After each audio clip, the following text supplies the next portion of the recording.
My older brother had me arrested on Christmas Eve right in front of our whole family. I honestly thought my life was finished until a homeless man I once helped showed up in court, took off a disguise, and revealed a truth that blew everything apart. My dad's face went completely pale the moment it came out. This is a story I've rarely told, a wound I thought would never heal. Because that Christmas Eve, the night should have been perfect. Instead, my own brother, the one I idolized, ripped my life apart, and my father, he just let it happen. It was a betrayal so deep, it stained every memory, every sweet scent of roasted meat and cinnamon cookies, turning the most joyous night into an absolute nightmare. I can still smell it, that blend of roasted meat and cinnamon cookies, swirling in the warm air of our living room.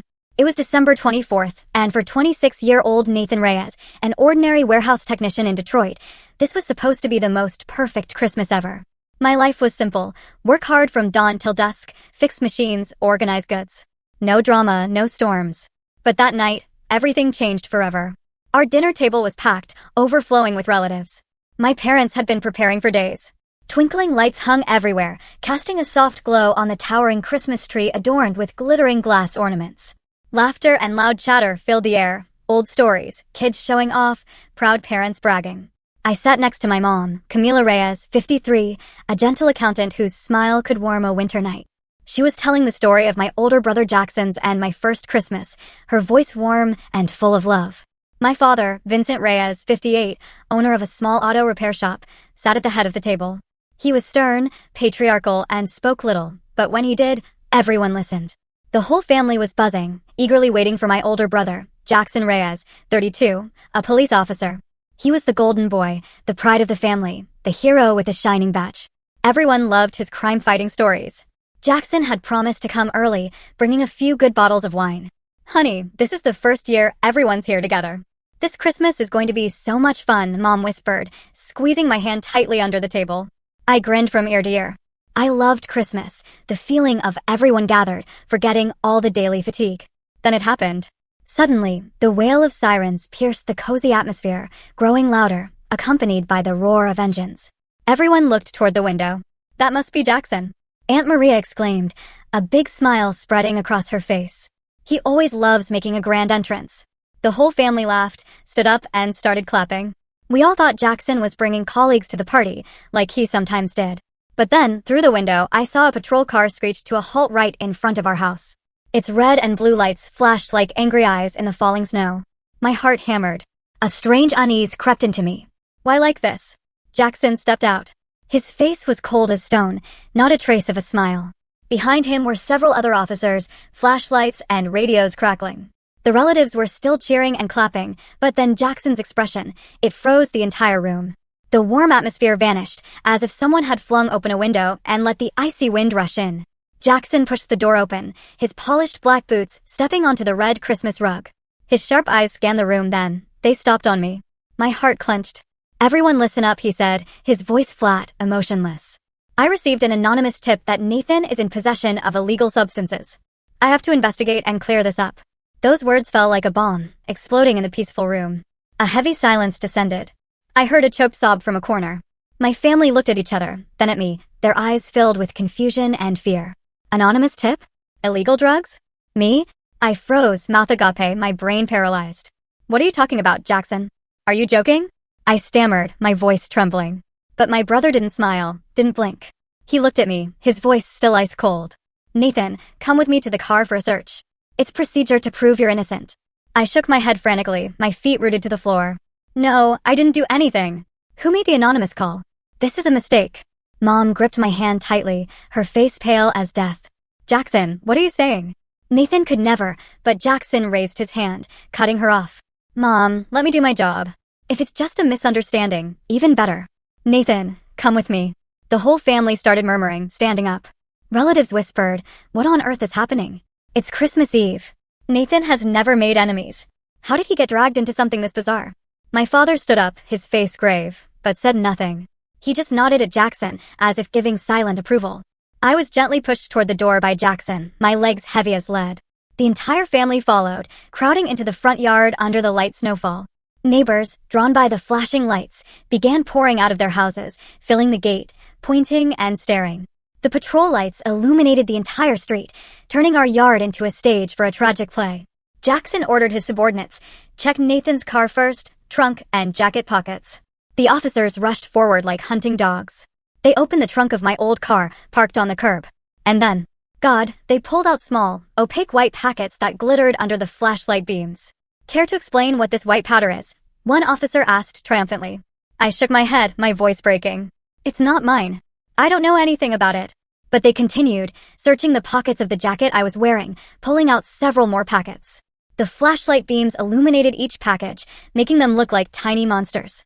My entire family watched in stunned silence then. The relatives started whispering loudly. How could Nathan do something like that? He always seemed so gentle. He's such a kind, caring boy who helps everyone. I heard every word. Each one cut into my heart like a knife. I had never been involved in anything bad.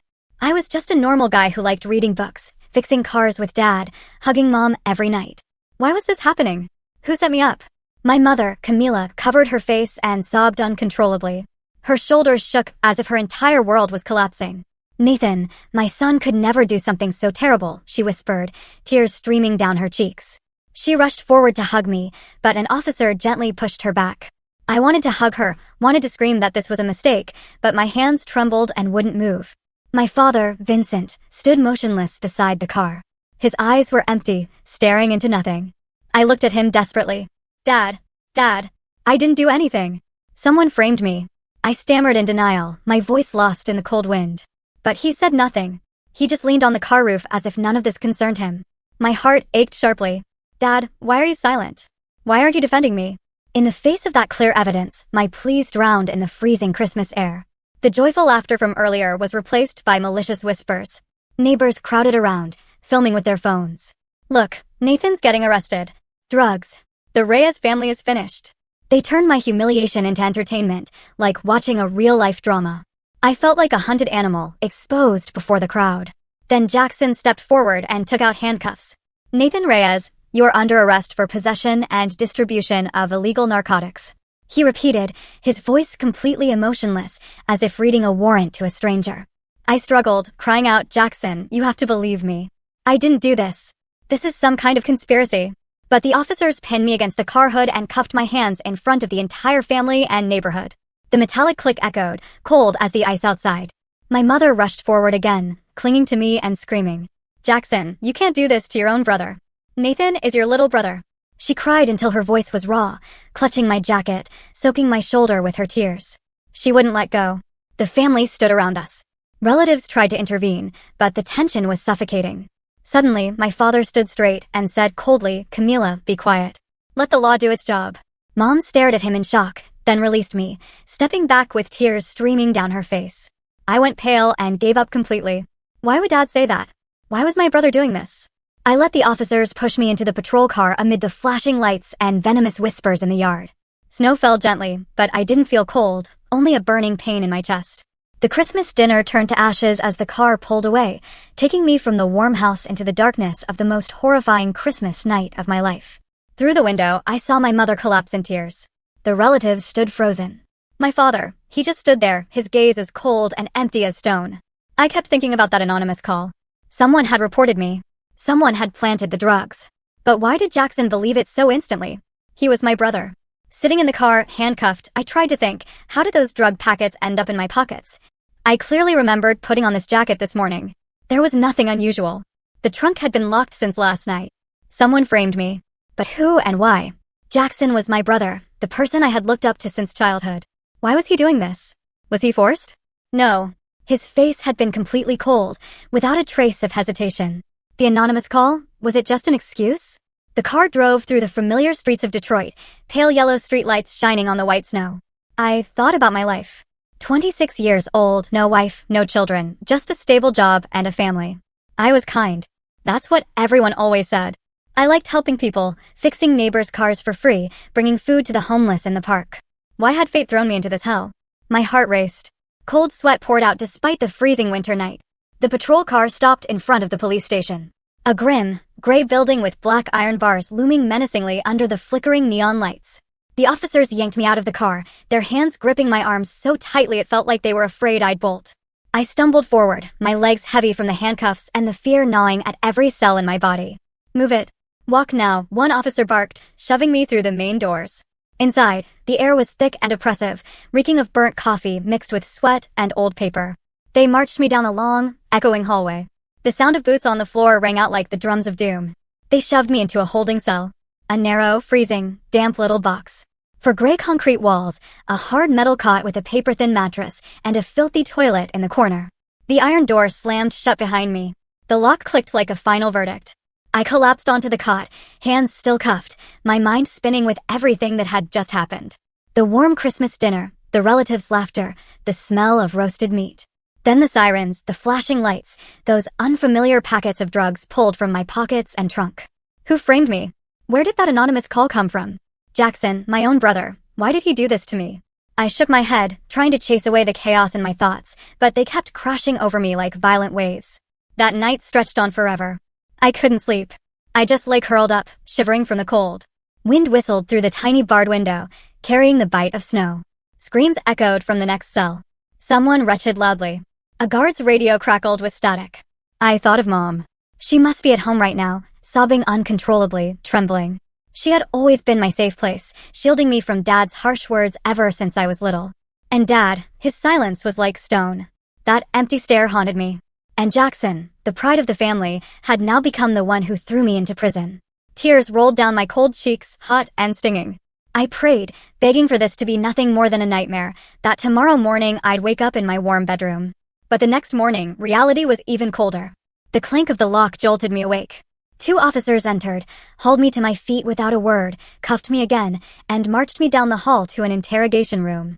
That room was colder than the cell. An old wooden table, hard metal chairs, and a one-way mirror. I knew someone was watching through it. 2 detectives were already waiting, one tall and broad with a thick beard, the other skinny and wearing glasses. They read my file in flat, mechanical voices. Nathan Reyes, 26 years old, warehouse technician, arrested for possession and distribution of illegal narcotics. They turned on the camera. The red light blinked like a demon's eye. Then they laid out the packets on the table. Those opaque white packets gleamed under the fluorescent lights. I sat across from them, heart pounding. I didn't do anything. I blurted out immediately. Those aren't mine. Someone planted them on me. I repeated it over and over, voice shaking but determined. I told them everything. The Christmas party, the anonymous tip, the search of my car and jacket. But the 2 detectives just smirked. Everyone who comes in here says the same thing, the bearded one sneered. Then the questions came like bullets. Who are your partners? Where did you get the stuff? How many times have you sold? Confess. Cooperate, and we'll go easy on you. I shook my head wildly, sweat soaking my shirt. I don't know. I don't have any partners. This is the first time I've ever seen those things. The questions grew more aggressive, more suffocating. My head was spinning. The room seemed to whirl around me. I wanted to scream, to slam the table, but my hands were cuffed. I could only sit there and take it. Suddenly, the door opened and Jackson walked in. He stood behind the detectives with his arms crossed, face as cold as the night before. My heart clenched. Jackson, I didn't do this. I whispered, hoping he would save me. But he just looked at me and said flatly, Nathan, confess, cooperate, and you'll get a lighter sentence. If you don't, you'll go away for life. I stared at my brother in utter despair, tears spilling over. What are you saying? I was framed. You're my brother. You're supposed to believe me. I tried again, voice breaking, reminding him of our childhood, how he used to protect me from bullies at school. But Jackson didn't flinch. His eyes were like stone. The evidence is clear, Nathan. Don't make this worse. He turned and walked out, leaving me completely shattered. The interrogation ended. They dragged me back to the cell. I collapsed onto the cot, my mind blank. Why was my brother doing this? He had been my hero, the cop with his shiny badge. Now he was pushing me deeper into hell. I kept thinking about that anonymous call. Was it possible Jackson knew something? Or was he forced into this? No. His face had shown no hesitation. Fear started creeping in. I curled up in the corner, trembling. The next day, they told me I had visitors. My heart raced. Mom. It had to be Mom. But when I walked into the visitation room and saw them through the thick glass, it was both my parents. Mom sat there, eyes red and swollen, hands shaking as she held a tissue. Dad sat beside her, face as cold as ever. I sat down and grabbed the phone. Mom, I didn't do this, I whispered right away. But Dad cut me off, his voice harsh. Nathan, you've been nothing but a burden your whole life. Now you've disgraced the entire family. Confess. So we don't have to carry the shame anymore. I froze as if I'd been slapped. Dad, how can you say that? I didn't do anything. He shook his head and kept going. You've always been weak, always needing someone to protect you. You messed up. Own it. Don't drag the whole family down with you. His voice was ice cold. No concern, no encouragement.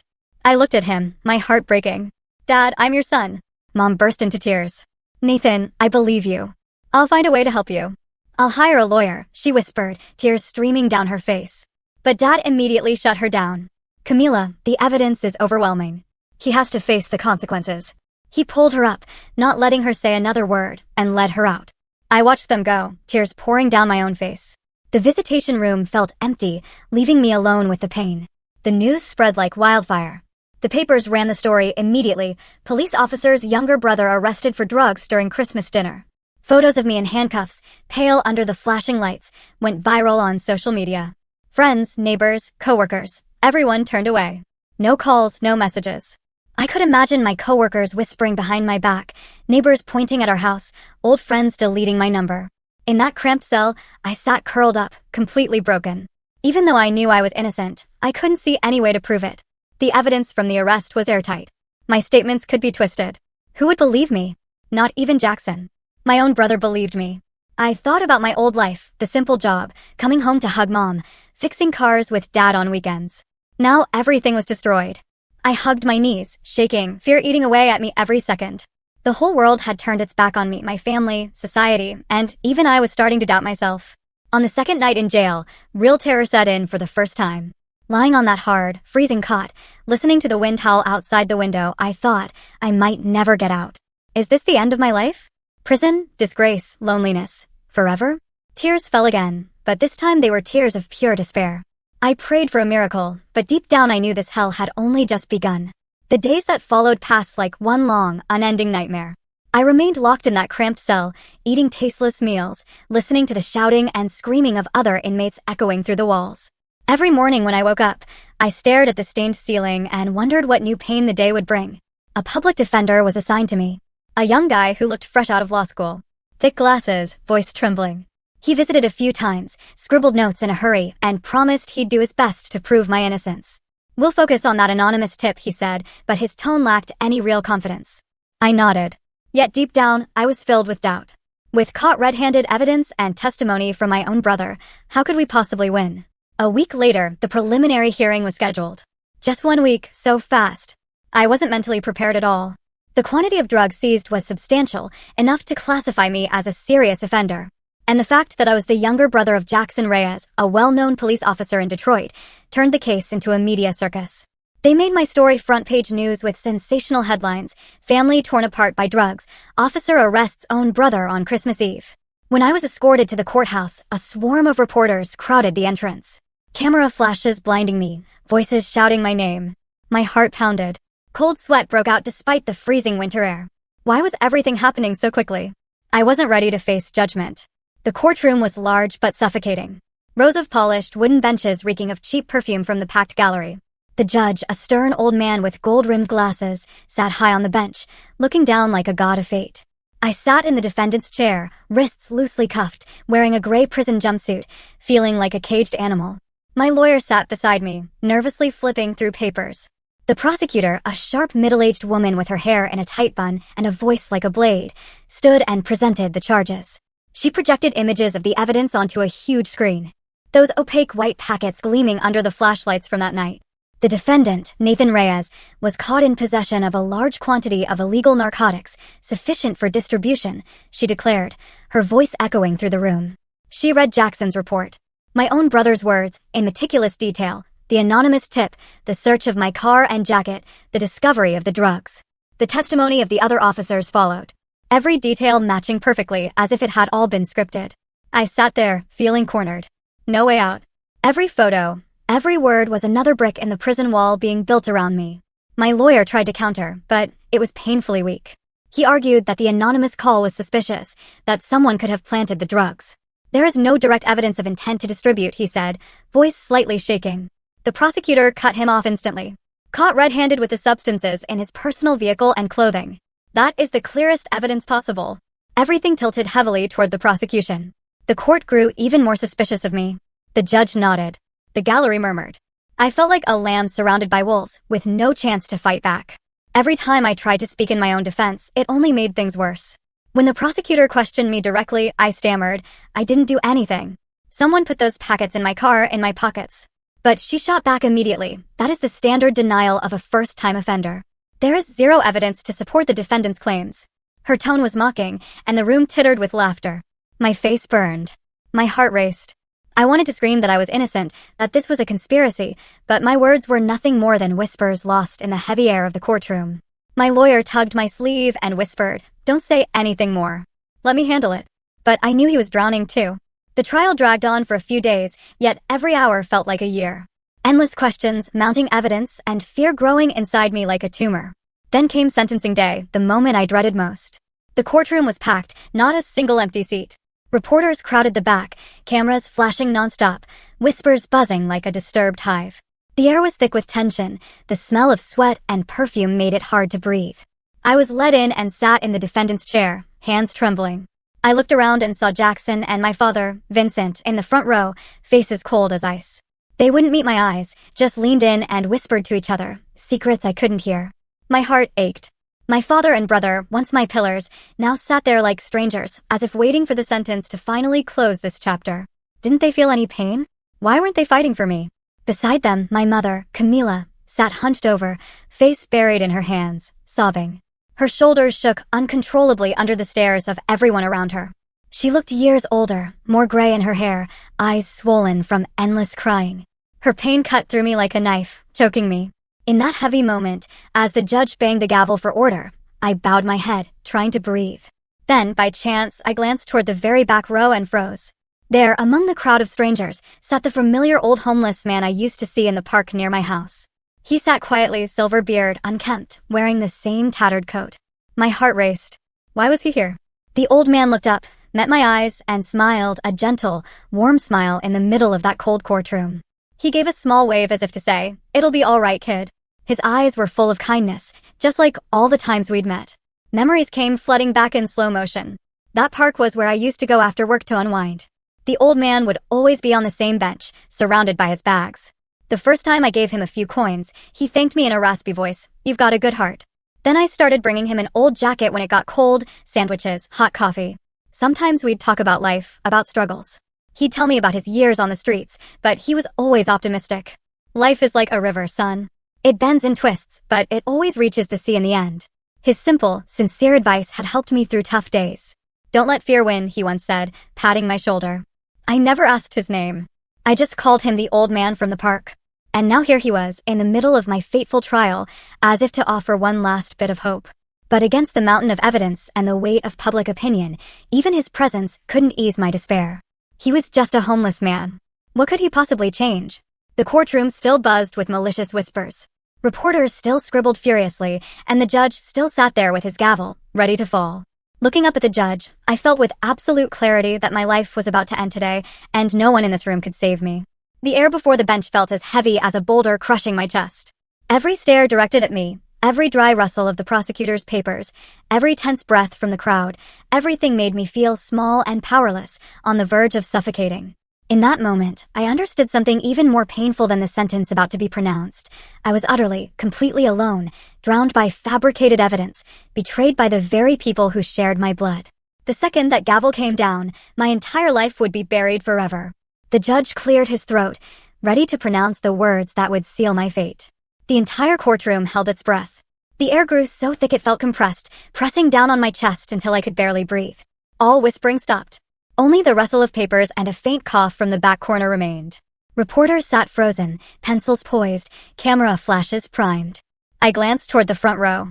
Vincent and Jackson sat there, eyes cold, the corners of their mouths curling into faint, secretive smirks.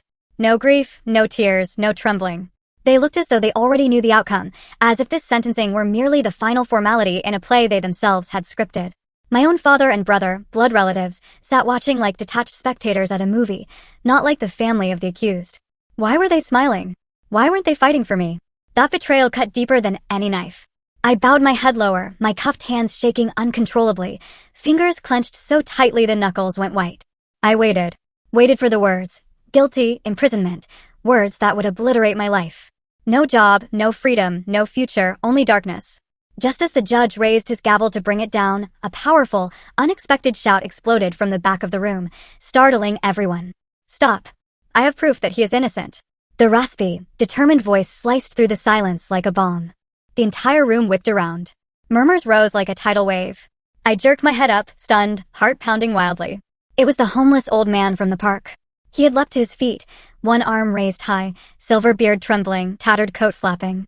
His face was flushed with emotion, but his eyes burned with resolve. Why was he doing this? I couldn't understand why the old man would risk himself like this.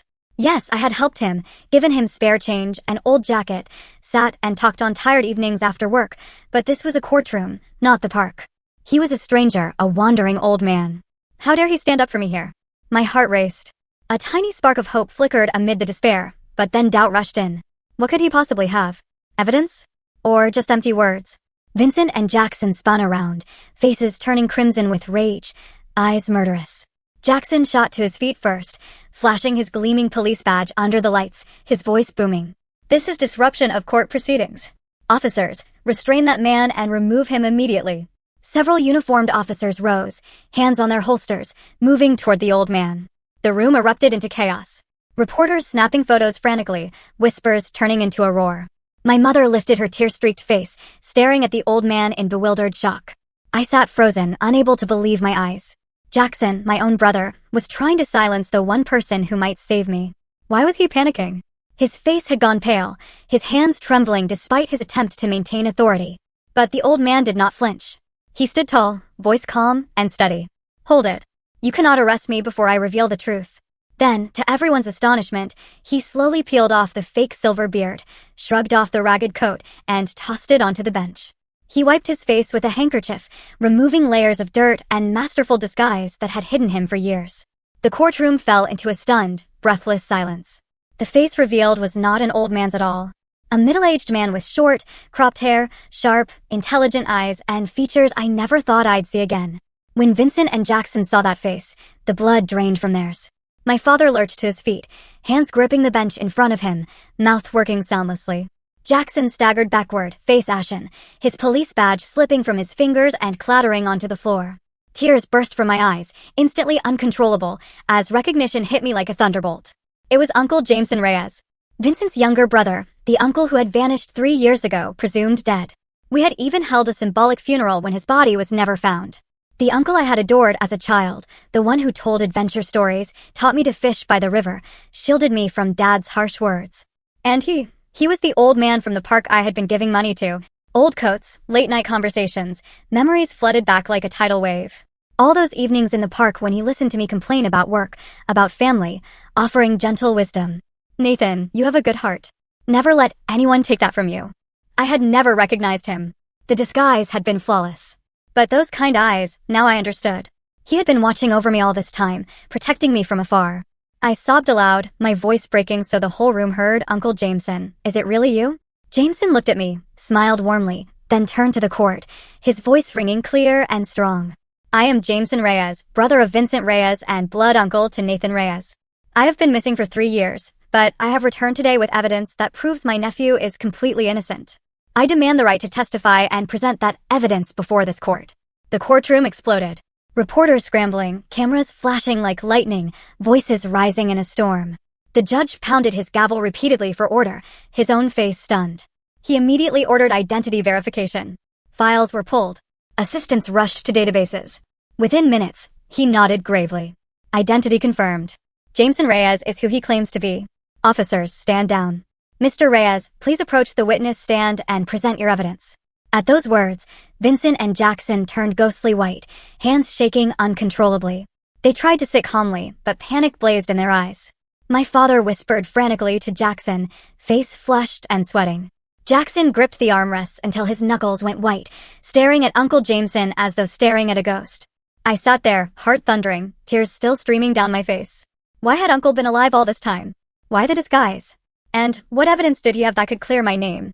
My mother was sobbing louder now, but they were tears of joy and disbelief, staring at her long-lost brother-in-law. "Jameson, my brother-in-law is alive." The entire courtroom held its breath again as Jameson walked to the center aisle, holding an old leather satchel, ready to unveil the truth that would turn this entire sentencing upside down. Uncle Jameson strode to the witness stand, each footstep ringing out firmly in the dead, silent courtroom. He set the old leather satchel on the evidence table and opened it slowly, deliberately drawing out the tension. From inside, he pulled a tiny USB drive, a thick stack of yellow documents, and a sleek black external hard drive. The entire courtroom erupted in an instant, murmurs rising like a wave. Reporters scrambling to write, camera flashes exploding nonstop. The judge banged his gavel several times for order. "Silence, Mr. Jameson, you may proceed." I stared at my uncle, heart pounding, a fragile spark of hope flickering through the lingering fear. "Please, uncle, save me." Jameson took a deep breath. His voice rang out, clear, steady, and powerful, like a seasoned detective recounting the biggest case of his life. "Your Honor, 3 years ago, I was a private investigator working alongside the Detroit police to dismantle the city's largest drug trafficking ring. During that investigation, I discovered that the people behind it were none other than my own brother, Vincent Reyes, and my nephew, Jackson Reyes." Those words detonated like a bomb. The room fell deathly quiet, then exploded into chaos. Vincent shot to his feet, face crimson. "Lies. He's insane." The judge roared, "Silence, Mr. Reyes, or you will be removed." Jackson stayed seated, face drained of color, knuckles white as he gripped the armrests. I stared at them, my heart breaking. My father and brother involved in drugs? I couldn't process what I was hearing. Uncle Jameson continued, calm but unrelenting. "When I was about to report my findings to the authorities, Vincent discovered what I knew. He threatened to kill me to keep me quiet. I had no choice. I faked my disappearance to save my life. I disguised myself as a homeless man, lived on the streets of Detroit, and kept gathering evidence from the shadows." He paused, looked the judge straight in the eye, then turned to me with warmth in his gaze. Suddenly, everything clicked. All those evenings in the park when the old man listened to me talk about work, about family, saying, "Nathan, you have a good heart." He had been protecting me, watching Vincent and Jackson the whole time. Tears welled up again. Shock, gratitude, pain. 3 years on the streets alone, just for this moment. To prove it, he plugged the USB into the projector. The huge screen lit up with grainy but unmistakable footage. The night before Christmas Eve, Jackson, my own brother, sneaking up to my car in the driveway. He opened the trunk, placed the white packets inside, then rummaged through my jacket hanging in the garage and stuffed more packets into the pockets. "This is video I recorded in secret," Uncle Jameson explained. Jackson planted the drugs in Nathan's car and jacket the night before the arrest. Jackson dropped his head into his hands, shoulders shaking. Vincent shook his head frantically, stammering, "That's not me in the video." But the evidence was undeniable. I watched the screen, my chest tightening until I could barely breathe. My brother, he framed me. Why? It didn't stop there. Uncle Jameson played an audio file from the hard drive. Vincent's cold, unmistakable voice filled the courtroom, "Sacrificing Nathan is fine. As long as we're safe. He's weak. He won't fight back." Then Jackson's voice, equally dead, "One anonymous tip is all it takes." The room froze in horror. The prosecutor, the sharp woman who had torn into me, sat pale and speechless. The judge's eyebrows shot up, his hand tightening around the gavel. Every eye turned to Vincent and Jackson. They were unraveling. Vincent jumped up again, frantic. "That's fabricated. Someone doctored the recording." The judge thundered, "Be quiet. You're in contempt of court. Sit down." Vincent collapsed back into his seat, sweating profusely, face cycling from red to ghost white. Jackson just stared at the floor. When the planting footage was replayed in slow motion, he buried his face completely. He knew there was no escape. Uncle Jameson pressed on, his voice growing stronger. He presented secret reports from the document stack. Vincent and Jackson are currently under federal investigation for their drug network. To divert attention, they decided to sacrifice Nathan, an easy scapegoat, someone gentle who wouldn't resist. He submitted bank records of money laundering through Vincent's auto shop, massive transfers, fake invoices, hidden accounts. Nathan was framed from the beginning, he concluded, his voice trembling with emotion. "My nephew is innocent, and these documents will show everyone the truth." I broke down completely, sobbing harder than ever, shattered by the realization that the people I loved most had thrown me to the wolves to save themselves. Every happy family memory burned away in that moment. I remembered dinners together, Dad talking about the shop, Jackson bragging about his arrests. All of it a lie. I slumped in my chair, hands over my face, crying uncontrollably. How could they do this to me? In the gallery, my mother, Camila, let out a wail, hands shaking over her mouth as the truth crashed down. She stared at Vincent and Jackson in pure horror. Unable to believe the husband and son she had devoted her life to had sacrificed her gentlest child to protect themselves. She had cooked for them, stayed up nights when Jackson was sick, mended Vincent's clothes. Now she sat shattered, tears streaming. I wanted to run to her, to say, "Mom, it's okay now. I'll be all right." But the guards held me back. Her pain doubled mine. My heart felt like it was being crushed. Then the prosecutor stood, her voice trembling. "Your Honor, in light of this new evidence, I move to stay the sentencing of Nathan Reyes and request the immediate arrest of Vincent Reyes and Jackson Reyes for investigation." The judge nodded gravely. Motion granted. "Officers, take them into custody now." The courtroom erupted. Reporters surging forward, cameras flashing, voices rising. Officers rushed the front row, cuffing Vincent and Jackson right there in front of everyone. Vincent struggled wildly. "This is a conspiracy. I'm innocent." But they forced him down and dragged him away. Jackson didn't resist. He just muttered under his breath toward Uncle Jameson, How are you still alive?" They were hauled out amid shouts and blinding flashes. I collapsed against my chair, unable to process what was happening. After endless despair, the freezing jail nights, my father's blame, my brother's cold eyes, the vicious public gossip, the truth had finally turned in my favor. I cried, but now the tears were mixed with relief and unbearable pain. Uncle Jameson walked over, reached through the bailiff, and placed a hand on my shoulder. "Nathan, you're free." Mom rushed forward the moment the cuffs came off, throwing her arms around me. "My baby. I'm so sorry I didn't believe you," she whispered through sobs. I held her tight, crying into her shoulder. Reporters swarmed, questions flying, but everything felt like a dream. The betrayal from my own blood cut so deep, I didn't know how I would ever go on. But at least the nightmare, the prison nightmare, was over. Or had a new one just begun? The next morning, everything unfolded like a dream. I was still lying in my cell, head foggy from the chaos of yesterday's trial, when the lock clanked and an officer stepped in. His voice was flat. "Nathan Reyes, you're being released." I lifted my head, certain I'd misheard.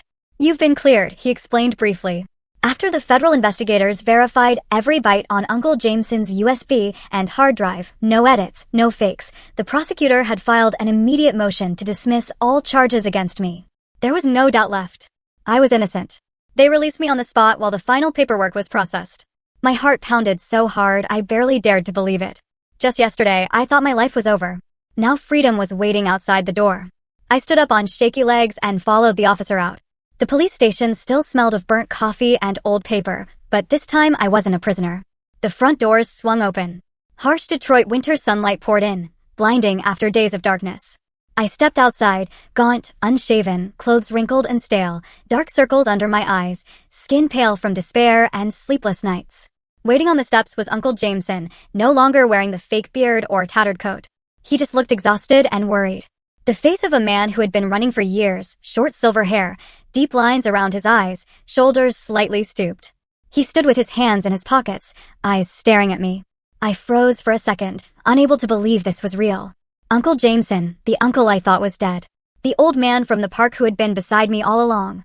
Then, like a dam breaking, I ran to him and threw my arms around him, sobbing uncontrollably. "Uncle James, thank you for clearing my name." I whispered, voice breaking, tears soaking his shoulder. Finally, someone had believed me, saved me, pulled me out of hell. He hugged me tight and rubbed my back. "Nathan, I'm so sorry I let you suffer this long. It's over now, kid." We stood there on the police station steps, holding each other, crying like two lost children who had finally found their way home. Reporters lingered nearby, but in that moment, the world contained only the two of us. We went back to the familiar house on the outskirts of Detroit, the same house where the Christmas dinner had shattered. Mom had come home earlier and prepared a small meal, but her eyes were still red when she saw us. She threw her arms around Uncle Jameson and whispered, "Brother, how are you alive? Why didn't you come back sooner?" He gave her a sad smile and patted her shoulder. "Sister, I had to wait for the right moment. Now, I'll tell you everything." We sat in the living room where the Christmas tree still stood with a few glass ornaments dangling, a painful reminder of that terrible night. Uncle Jameson poured water for everyone, took a deep breath and began to speak in a low, steady voice, as if opening a secret book that had gathered dust for 3 years. 3 years ago, he said, while working as a private investigator assisting the Detroit police on a major drug case, I started tracing suspicious transactions. He followed shipments, bugged phones, and slowly discovered that the people running one branch of the ring were none other than Vincent, his own brother, my father, and Jackson, his nephew. My brother. I couldn't believe my eyes, he said, his voice trembling. Vincent was laundering money through the auto shop. Jackson was using his badge to bury evidence and protect the operation. My chest tightened as I listened. How was this possible? Dad? The stern, patriarchal man I always thought was honest? Jackson, the family hero? When Uncle Jameson was about to turn everything over to the feds, Vincent found out that night. Uncle overheard a conversation through a device he had planted.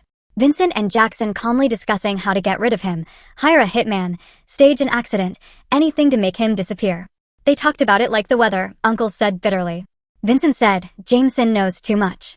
We have to take him out before he talks. My fists clenched so hard my nails dug into my palms. I couldn't believe my own father and brother had been willing to kill their own blood just to protect their profits. Part of me collapsed inside. Dad, Jackson, were you monsters all along?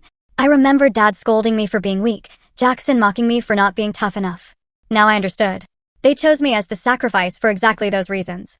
Tears rolled down my face again. Mom pulled me close, crying too. How could they do this to their own family? Knowing some high-ranking officers had already been bought, Uncle had the bribery list. He couldn't safely report it. That same night, he got his wife and daughter out.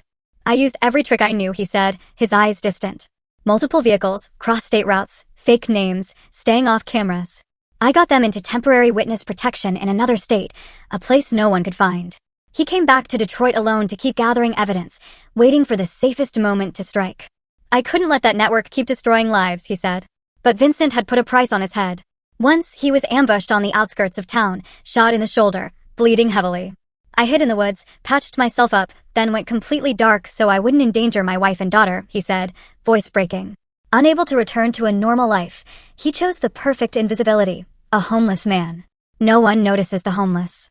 I lived near Vincent and Jackson's routes, he said. Slept on park benches, ate scraps, but I never stopped watching. I planted bugs, filmed, secretly documented every deal. I remembered all those evenings with the old man in the park. How he listened to me talk about my day, about family. I wanted to be close to you, Nathan, he whispered. I knew you were gentle, and I was terrified they'd target you. My heart warmed even as it ached. He had sacrificed everything, his family, his health, his identity, just to bring justice. While gathering evidence, he discovered Jackson was under fresh federal scrutiny. The ring was about to be exposed. They needed a fall guy to misdirect the investigation. From the recordings, Uncle heard Vincent give the order. If we have to sacrifice someone, it's Nathan. He's weak, he's kind, and he won't fight back. Hearing those words, ice ran down my spine. I had never felt so small, so disposable in the eyes of the people who raised me. Why? Why me, Uncle? I whispered, voice cracking. He took my hand. Because you trusted them completely, Nathan, and they knew it. Uncle Jameson knew I was the next target. He tried to warn me indirectly in the park, but couldn't speak openly in case Vincent was watching or had eyes on me. I could only drop hints, he said. Things like, family isn't always what you think, or be careful even with those closest to you. I remembered those exact words. I had thought they were just the ramblings of a lonely old man. He waited for the one moment it would be safe to reveal himself, my trial, when the media, the prosecutor, and the court were all present, and Vincent had no chance to silence him first. I had to wait until it was safest, he said, his eyes red. If I came out earlier, they might have killed me, and you'd still be convicted. When Uncle Jameson finished, the room fell into heavy silence. Mom held me tighter, tears falling silently. I stared out the window at the soft Detroit snowfall, but inside me, a storm raged. 3 years of disappearance, a story of sacrifice, danger, and quiet, fierce love. Uncle had risked his life to save mine, to save justice. And me? I had lost my family, or rather, realized the family I thought I had never truly existed. Dad and Jackson were in jail, awaiting their own trials. Mom was shattered. I squeezed his hand and whispered, "Thank you, Uncle. I'm not alone anymore." He smiled, patted my shoulder. "Never again, Nathan." But the silence was heavy because we both knew these wounds would take a very long time to heal. My life had turned a new page. Yet the shadow of the past still loomed large. A little while later, while the air in the room was still heavy, Uncle Jameson slowly stood up and reached for the same old leather satchel he had carried since yesterday. I watched him, a mix of curiosity and exhaustion in my eyes. "Uncle, is there something else you haven't told us?" I asked softly, my voice still trembling from the earlier revelations. He nodded. His eyes weren't filled with pain this time. They were shining with something else, hope. He opened the satchel and carefully pulled out a thick packet of documents, sealed with red wax and tightly bound with cord. The pages inside looked old but well preserved, as if they had been guarded for years. He placed it on the coffee table in the center of the living room and spoke in a low, warm voice. "Nathan, this is the trust. Fund your grandfather, Milton Reyes, left specifically for you. For the past 5 years, I have been secretly managing it, exactly as he instructed." I froze, staring at the packet like it was an object from another planet. "A trust fund from Grandpa? Grandpa Milton Reyes had died 5 years ago from a sudden heart attack. He had been a quiet man, but he always had a strange magnetic pull on me. He lived alone in a small wooden house on the outskirts of town, made modest investments, and rarely got involved in family matters. But to me, he was the only real emotional anchor I ever had. Why would he leave me a trust fund? And why had Uncle Jameson been the one managing it? Uncle, you're saying Grandpa left this for me? I stammered, my trembling fingers brushing the papers. Mom, sitting beside me, widened her eyes and whispered, Milton? He never said a word to me about this. Uncle Jameson nodded and sat down next to me, speaking slowly. Right before he passed, your grandfather called me to his bedside and entrusted me with this fund. He said, only give it to Nathan when he's been pushed to the absolute edge. When no one else is left to protect him, when he truly needs a completely new life. I promised him I would keep it secret. And for 5 years, I managed the investment so it would grow. His words exploded in my mind like another bomb. Grandpa knew. He foresaw that one day I would be driven into total despair. My heart pounded. A strange feeling crept in, warmth mixed with pain. I remembered Grandpa's deep, knowing gaze whenever he looked at me, as if he could see straight into my soul. He never spoke of money. He only taught me about life. Now this trust fund felt like a message from beyond the grave. With shaking hands, I broke the wax seal and began turning the pages. Numbers danced before my eyes, meticulously recorded by lawyers and banks. The total value of the trust, $12.5 million US. A fortune I had never even dreamed of. It included $4 million in cash safely held in banks, $3.5 million in blue-chip stocks from companies like Apple and Microsoft, a large commercial plot on the outskirts of Detroit worth $3 million, perfect for a shopping center or warehouse, and $2 million in a high-yield investment fund Grandpa had personally set up for me, compounding over the years. With every page I turned, my heart grew heavier. These weren't just numbers. They were a legacy. They were love. Proof that my grandfather had seen worth in me when no one else did. All my life, I had felt like the odd one out. Dad thought I was weak. Jackson outshone me in everything. Mom loved me, but couldn't shield me. Grandpa had been the exception, but he died too soon, leaving an emptiness. Now this trust was his quiet declaration. I saw you. I believed in you. I turned to the last page, heart racing. Tucked between the documents was a small, yellowed envelope. On the front, in Grandpa's familiar, shaky, but elegant handwriting, to Nathan, the grandson I was always proud of. My chest tightened. Proud of me? Me, the gentle, weak Nathan? My fingers trembled as I opened it. The wax seal crumbled. Inside was a handwritten letter on thin, fragile paper that still carried the faint scent of old wood, pine, and the crackling radio from his cabin. I choked up the moment I read the first lines and began reading aloud, voice shaking so Mom and Uncle could hear. Nathan, if you are reading this letter, it means you are going through something no one else can help you with. Never forget, you are the only one in this family with the kindest heart. Don't let anyone crush that. I watched you grow up. I saw what you endured without ever complaining. You are not like your father or your brother. You have goodness. You have sensitivity. They lack. That is not weakness, Nathan. That is strength. I believe in you, Nathan. And one day you will be the one to save this family in a way no one expects. Use this gift wisely. Build the life you deserve. I am proud of you always. Grandpa Milton. By the time I reached the end, I couldn't hold it together. My eyes burned. My chest felt crushed. He believed I would save the family? The same family that betrayed me? Tears fell freely, splashing onto the page and blurring the ink. I let the letter drop into my lap, hands shaking. All this time, I had thought I was alone. Dad turned his back. Jackson framed me. The world condemned me. But right now, I realized someone had believed in me long before everything collapsed. Grandpa had seen it coming. He had prepared an escape for me. In that instant, memories of him flooded back like a rushing river, pulling me into the past. I remembered weekend visits when Mom would drop me at his little wooden house on the edge of the forest outside Detroit, filled with the smell of fresh pine and the crackling of his old jazz radio. It was the only place I could truly breathe. The only place I could be myself. No yelling from Dad. No mocking laughter from Jackson. Grandpa would sit in his rocking chair, pipe in hand, smiling as I ran to him. Nathan, you're here. Tell me how your day was. I'd throw myself into his arms and pour out everything, being bullied at school, Dad telling me I wasn't man enough. He listened without judgment, just nodding and stroking my hair. Even though we didn't live together, Grandpa Milton noticed things about me no one else did. One look, and he knew what sadness I was hiding behind a thin smile. When Dad had scolded me, when Jackson had teased me to tears, all he had to do was open his arms, and I became a little boy again. Safe, loved. He taught me what my father never did, how to stand tall when others look down on you. How to keep kindness even when misunderstood. And most importantly, that sensitivity is not weakness.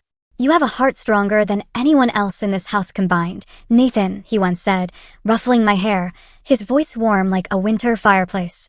While the rest of the family saw me as weak, Dad shouting, "Toughen up." Jackson laughing, "You're too soft. You'll never amount to anything." Only Grandpa Milton saw what lay beneath the silence. Resilience, decency, honesty, the very qualities he believed would one day become the brightest light. He used to tell me about his own life, how he started poor, was cheated many times, but built his modest investment fund through honesty. "You'll do even greater things than I ever did, Nathan," he'd say, eyes sparkling. Now, this trust proved his words. He had prepared a future for me, knowing the family might one day fall apart. I sat there with a letter in my hands, tears falling unchecked. Those memories were sweet knives, cutting through the pain to reveal hope. Grandpa, he had seen me. He had loved me in a way no one else ever had. While my father and brother pushed me toward prison, Grandpa reached out from the grave with a way out. I turned to Uncle Jameson, eyes wet but brighter than they had been in weeks, and pulled him into a long, fierce hug. Heavy, aching, but warm. A hug that said, all the humiliation, fear, and loneliness of the past days had finally been shared. He wrapped his arms around me, patting my back, his voice thick with emotion. "You're not alone anymore, Nathan. You and I are going to take everything back. Our lives, justice, and trust." Mom sat beside us, crying too, her hand resting on our shoulders. The living room felt warmer, even as snow kept falling outside the window. This trust fund wasn't just money. It was Grandpa's reminder from beyond the grave. You are worthy. You are strong. And you can start again. Immediately after the arrest warrants were issued, Vincent and Jackson were taken into custody for investigation.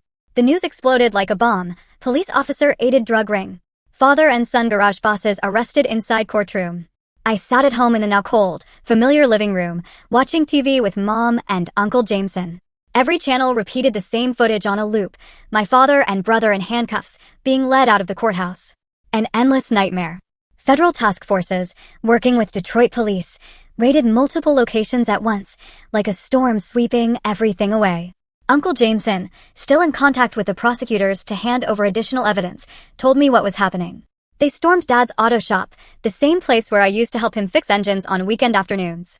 A secret warehouse was sealed off. Cardboard boxes filled with opaque white packets, drugs, were dragged out under the blinding flashes of press cameras. Dozens in the network were arrested. Unfamiliar drivers I had once seen at the garage. Fellow officers Jackson used to brag about as close buddies. Vincent's hidden accounts were frozen. Millions in laundered money that Uncle Jameson had tracked for 3 years.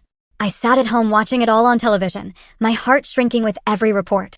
In the days that followed, the media swarmed the city like a disturbed hive. The case dominated front pages, from the Detroit Free Press to CNN. Labeled the darkest family scandal in Detroit in a decade. I didn't dare go outside, afraid of neighbors' stares, afraid of reporters' relentless questions. Mom cried nonstop, flipping through channels, watching the same images of Vincent and Jackson being led away, heads bowed. How could they do this to you?" she whispered, hands trembling around the remote. Uncle Jameson stayed with us. He shared more details from the investigation. Based on his testimony and documents, federal agents reconstructed the entire money laundering operation through the garage. Drug trafficking from Mexico across the border, and the times Jackson manipulated evidence to frame others. Not just me, but several innocent people before me. They had done it many times, Uncle said bitterly. But with you, Nathan, it was the worst. My blood ran cold. Jackson, the hero with the badge, was actually twisting the law. I remembered him telling stories of arrests while the family applauded. Now every word felt like poison. Months passed slowly, like a sluggish river carrying pain away while slowly easing the nightmares. The trial of Vincent and Jackson opened on a chilly spring day. The courtroom was packed. Reporters, lawyers, curious onlookers from all over. Headlines screamed, "The Reyes family trial, police officer and father charged with drug trafficking." Uncle Jameson, Mom, and I sat quietly in the back row, the 3 people most scarred by their crimes. I wore a simple shirt, clutching Mom's trembling hand. Uncle Jameson sat on my other side, face grim, ready to face this final chapter. The large courtroom felt suffocating, smelling of old paper and cheap perfume. The judge, a stern middle-aged woman, banged her gavel to begin. I looked at the defendant's bench. Dad and Jackson sat there, thinner after months in jail, faces gaunt, eyes avoiding the gallery. Vincent glanced at me for a second, his gaze full of anger, not a trace of remorse. Jackson kept his head down. My heart ached. They had once been my family. The prosecutor, the same sharp woman who had once accused me, stood and presented an avalanche of evidence. She played the video of Jackson planting drugs in my car on Christmas Eve. The footage crystal clear, causing gasps throughout the room. "This is evidence tampering and fabrication to frame an innocent person," she declared, her voice like steel. Next came financial records of money laundering through Vincent's garage. Massive sums funneled through hundreds of fake accounts. Confessions from arrested members of the ring echoed over the speakers. Vincent was the boss. Jackson covered for us. And the climax, the recording of Vincent coldly saying, "Sacrificing Nathan is fine as long as we're safe." Mom buried her face in her hands and sobbed when his voice filled the room. Jackson tried to blame his father. "Dad forced me. I was just following orders." Vincent fired back. He did it on his own. "I didn't know anything." Their selfishness and lack of remorse were laid bare before the court. No regret, only desperate attempts to save themselves. Their defense attorneys scrambled, but the evidence was overwhelming. I watched them, torn between rage and pity. Why wouldn't they admit it? Why not apologize to me? To Mom? Mom sat silently, crying the entire time. She had never imagined the day her husband and son would be tried as some of the city's most dangerous criminals. She used to cook dinner for Vincent every night. Used to beam with pride at Jackson's batch. Now she sat, trembling, hands over her mouth. "Mom, are you okay?" I whispered, holding her tighter. She shook her head, tears streaming. "I still can't believe. I can't believe they did this." Uncle Jameson placed a hand on her shoulder. "We have to be strong, sister." The trial lasted several days, each one revealing more horrors. How many innocent people Jackson had framed, how many tons of drugs Vincent had moved. I listened, my heart frozen, flashing back to family dinners that now felt like lies. Finally, sentencing day arrived. The courtroom was more packed than ever. The judge stood, her voice grave. Vincent Reyes, 35 years in prison for money laundering, drug trafficking, and conspiracy to commit murder. Jackson Reyes, 28 years, for aiding and abetting, evidence tampering, and planting false evidence to frame an innocent person. The sentences rang out like thunder. The room erupted, cameras flashing nonstop, voices rising. Vincent and Jackson were cuffed and led away, faces pale and broken. Vincent struggled weakly. Jackson walked with his head down, silent tears falling. I watched them one last time. That was my father, my brother, now prisoners. After the verdict, the three of us stood and quietly left the courtroom together. No words, just walking side by side, each carrying our own wounds. Mom cried silently. Uncle Jameson sighed. And I felt empty. Outside, dozens of reporters surged forward, microphones raised. "Nathan, how do you feel about your father and brother's sentences?" I turned away. Uncle Jameson shielded us. "No comment. Please give us space." The case became one of the biggest shocks in Detroit history. Not just for the scale of the drug ring, tons of narcotics, millions laundered, but for the family tragedy laid bare before the entire city. I went home, shut the door, and collapsed. I took a deep breath of cold winter air, feeling as though I had finally stepped out of the last shadow of my old life. Behind me, the family, trial, testimony, sentences, betrayal. Ahead, a new life I never imagined. Freedom, the trust fund, and hope. The pain was still there, and I knew it would take a long time to heal. But for the first time, the future felt possible. Several months after the trial finally closed, my life had completely transformed. Like a storm had passed, leaving behind a clear blue sky. Reyes Investigations Incorporated was now firmly established, with a long waiting list of clients and a reputation that spread far and wide. I began speaking at community events, sharing my story to raise awareness about wrongful convictions and the dangers of drugs. At one anti-drug community seminar in downtown Detroit, I met Kay Grant, a young, warm-hearted social worker whose smile lit up the room and whose green eyes sparkled with genuine light. She stood on stage talking about helping addiction victims. Her voice gentle, yet powerful. "We don't just save their bodies, we save their souls." I sat in the audience, my heart stirring. She was speaking about healing, about hope after loss, just like my own journey. After the talk, I approached her a little nervous. "Miss Grant, your story, it's a lot like mine. I was falsely accused of drug charges once, and now I help others in the same situation." She smiled, her eyes lighting up. "Nathan Reyes, I've read so much about you. You're incredibly brave." We talked for hours about our losses. She lost her father to addiction. I lost my family to betrayal. About our drive to heal. Hers through social work, mine through investigations. We quickly discovered how much we had in common, like two missing puzzle pieces finally clicking into place. Our first dates, coffee, walks in the park, were filled with butterflies. My heart raced when she laughed, when she held my hand and said, "Nathan, you're stronger than you know." Kay became the soft light that slipped into the darkest corners of my soul, helping me step out of the past and dare to believe in the future again. The following year, Kay and I were married in a small but love-filled ceremony. Just close friends and real family, Uncle Jameson, Aunt Elena, Lily, and Mom. We held it in the backyard of our new home under the warm summer sun, surrounded by roses Mom had planted. Kay walked toward me in a simple white dress, her eyes shining with happy tears. "Nathan, I love you for who you are. Strong from the heart." I slipped the ring on her finger, my voice trembling. "Kay, you're my hope. Together we will heal." The ceremony was simple but overflowing with laughter. No extravagance, just pure warmth, the way a real family should be. When our first daughter was born, we named her Mila, in memory of Grandpa Milton. Our once quiet refuge after the storm now echoed with a child's laughter, sweet baby coos, and tiny feet pattering across the floor. Mila has her mother's green eyes and her father's gentle smile. Every night, I hold her close and whisper, "I'll protect you forever, my love." Mom Camila became the happiest grandmother, caring for Mila every day, singing her the same lullabies she once sang to me. Her voice warm and tender. "Grandma loves you, Mila. You are the new light of this house." Her wounds slowly faded beneath her granddaughter's giggles. Watching her cradle Mila, I thought, this is redemption. A new family making up for the old losses. The company Uncle Jameson and I built grew strong, like an ancient tree sprouting new branches after a storm. We partnered with the Detroit police, rehab centers, and charities to support victims of false accusations and abuse of power. Our reputation spread across Michigan, from Detroit to Lansing. People came to us, carrying hope.